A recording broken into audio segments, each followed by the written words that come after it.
Hi everyone and welcome back to Chess for Charity. In this video, I'm going to show you a cool puzzle where it's white to play and win. Currently, white is down 21 points of material, so there's a lot going on here. See if you can find the way forward and what I call the ultimate windmill.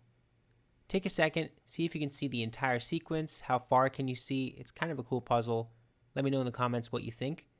And before I share the solution, let me quickly encourage you to subscribe if you have not yet already. Half of the income I earn in this channel goes directly to charity, so every like, every subscriber helps us out so much. Okay, let's get started here. So it's white to play. Now I mentioned a windmill. Now if you're not familiar with that term, you'll be familiar after this video. So currently, this black king is kind of cut off, right? You can see like this. And I can check the black king with my rook. And the king only has one square, which is a8. And now, no matter what I do with this rook, it's going to be check, and the king is going to be forced to return to a square, either this square or this square, depending on where I go. So to show that, rook takes d7 as an example. King has to return. I can go back and check. That's the windmill. So the question is, can you win this with the windmill? Now you have these squares here, but how are you going to take out everything? You might wonder, what about this knight? What about this queen all the way over here? Maybe this pawn? How do I take out these things on the sides of the board? Well, sit back and watch. So this mechanism you go over and over and over. King moves, you take on e7 with check, the king moves, you go back, the king moves, you check again. Just for clarity's sake, black could interpose here on d5, but you'll just take it. So just make sure that it's not a missed line or anything. King comes back, you take, or you can keep doing this. But you'll notice if I do this again, I can take this pawn, and then after the king moves, I can take the queen. Would that be good or bad? Take a second and think about it. If I take this queen, I'm losing this game very quickly. Why?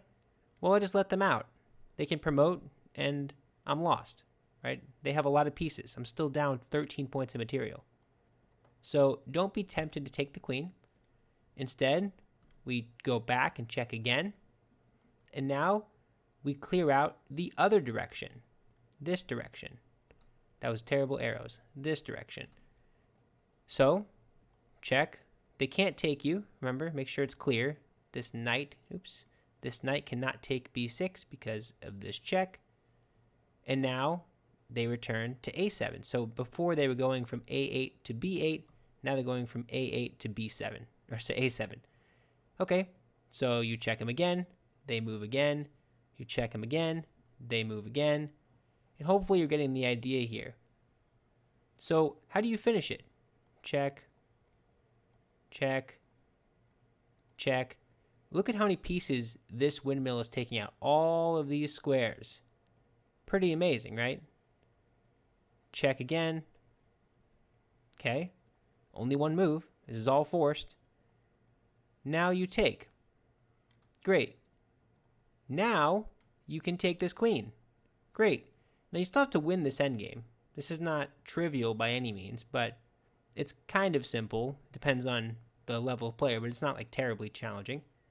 So just as a sample line, if you want to play it out as black, what would you do? Move the knight, right? Be careful, don't do something like this, or else this pin will certainly hurt. So you have to kind of be mindful of something like that. So just as sample, pushing the pawn, maybe you play rook h6, trying to put some pressure on this square soon, who knows. All right, I'd put the bishop somewhere in the middle of the board, so it sees a lot of squares.